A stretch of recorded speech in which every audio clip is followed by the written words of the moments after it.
Mi artículo lo titulo Estados Unidos, una nación profundamente dividida. Desde Washington a Trump, Estados Unidos ha tenido 45 presidentes y no todos han sido ejemplares. Ha habido de todo. Ni siquiera lo ha sido la propia nación, como sucede con todos los imperios a lo largo de la historia. Ha habido grandes hombres en la Casa Blanca, pero también otros insignificantes e incluso miserables. Unos han tenido más suerte que otros y algunos no han sido ajenos a la corrupción político-económica. El relato de todas esas presidencias es apasionante, incluso en sus primeros años, cuando era una nación irrelevante en el contexto mundial.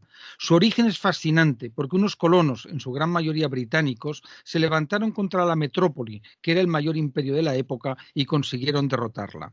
Fue el comienzo del ciclo de independencias que se viviría en el continente americano hasta la pérdida de Cuba y Puerto Rico en 1898. Los antiguos colonos consiguieron crear una nación libre con un sistema constitucional que se ha ido perfeccionando desde entonces, aunque manteniendo el mismo texto originario completado con las enmiendas y la doctrina del Tribunal Supremo. Estados Unidos ha sido un modelo para el constitucionalismo. El sistema y las instituciones que ha configurado han tenido una influencia decisiva en la democracia y la teoría del Estado. Es ciertamente modélico en muchos aspectos. La presidencia de Trump es la más singular en todos los sentidos y no tiene parangón con la controvertida personalidad del personaje. Ha habido otros presidentes conflictivos, pero ninguno ha alcanzado este nivel esperpéntico. Ha habido presidentes mediocres que supieron romper cualquier previsión para convertirse en figuras respetadas y excelentes gestores. Es muy interesante constatar el consenso que existe alrededor de figuras como George Washington y Franklin Delano Roosevelt, aunque el primero solo quiso estar 2 mandatos y el segundo estuvo 4, tras lo cual se estableció constitucionalmente la tradición que había instaurado el primero. Los logros de Washington son, sin lugar a dudas, extraordinarios, pero no solo durante su mandato, sino desde sus primeros años como coronel de la milicia hasta su victoria frente al ejército británico. No hay un presidente más completo y ejemplar. Por supuesto, están Lincoln, Eisenhower, Reagan y tantos otros que supieron estar a la altura de las circunstancias. Otros son figuras sobrevaloradas gracias a su carisma personal y al papel agiográfico de los medios de comunicación, como es el caso de Kennedy y Obama. Trump ha conseguido ser el peor presidente de la historia gracias precisamente a las características singulares de su personalidad que le permitieron llegar contra todo pronóstico a la Casa Blanca. Esa arrogancia sin límite y soberbia insufrible, con amigos y enemigos, han sido el talón de Aquiles que ha laminado su administración. Los aspectos positivos de su mandato han acabado en un sumidero gracias a estos meses demenciales en los que ha actuado con imprudencia y responsabilidad. Hace un año tenía prácticamente asegurada la reelección, pero la pésima gestión de la pandemia y su populismo desaforado han sido su peor enemigo. El problema de fondo es que hay una parte de la sociedad estadounidense que sigue a Trump con una fe ciega y el Partido Republicano atraviesa la mayor crisis de su historia. No hay de momento un liderazgo alternativo.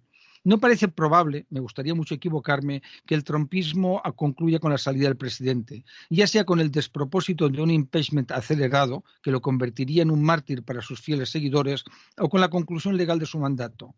Hay que partir de la base de que no todos los que le apoyan son ignorantes votantes de clases bajas del mundo rural e industrial. Es algo más complicado, como sucede siempre con los populismos. Trump conecta con la América disconforme que rechaza el sistema que históricamente se ha repartido el poder en Estados Unidos y que afecta tanto a las élites demócratas como republicanas. Es una sociedad sin aristocracia que constituyó la suya propia desde los tiempos de los padres fundadores. La existencia de auténticas dinastías políticas, económicas e intelectuales, así como la importancia del triunfo profesional, son la esencia de esa gran nación. Trump reunía la condición de triunfador, aunque con los aspectos oscuros sobre el origen de su gran fortuna y su controvertida biografía, algo también habitual en otros presidentes y políticos desde el siglo XIX. Un aspecto determinante ha sido su capacidad como comunicador, pero también una perniciosa utilización que le ha generado más enemigos que amigos. Ha sido un presidente un solo mandato, algo poco corriente y reservado a quienes no han sabido gestionar con acierto la presidencia. Su gran error ha sido despreciar y enfrentarse al sistema formado por los poderosos grandes electores, empresarios y medios de comunicación, que desde el primer momento de su presidencia han ido en contra suya. En lugar de utilizar con inteligencia el enorme poder de la Casa Blanca, ha preferido ejercer de Trump. Una vez constatada su derrota electoral y la imposibilidad de revertirla, algo que jamás hubiera aceptado el sistema, aunque hubiera sido cierto un fraude que nadie ha podido acreditar. Le quedaba concluir su mandato y esperar que sus vengativos enemigos le dejaran en paz, como sucedió con Nixon. El panorama que afronta es muy oscuro, porque ha atravesado todos los límites posibles, y Nancy Pelosi representa a la perfección la reacción de las élites dirigentes.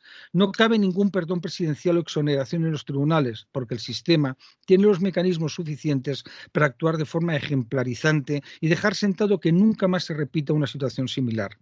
Con la mayoría de ambas cámaras, la animadversión de los medios de comunicación y el poder de la presidencia, todo indica que el horizonte judicial de Trump es tan oscuro como previsible. No descarto que sea el primer expresidente que acaba encerrado en una prisión federal.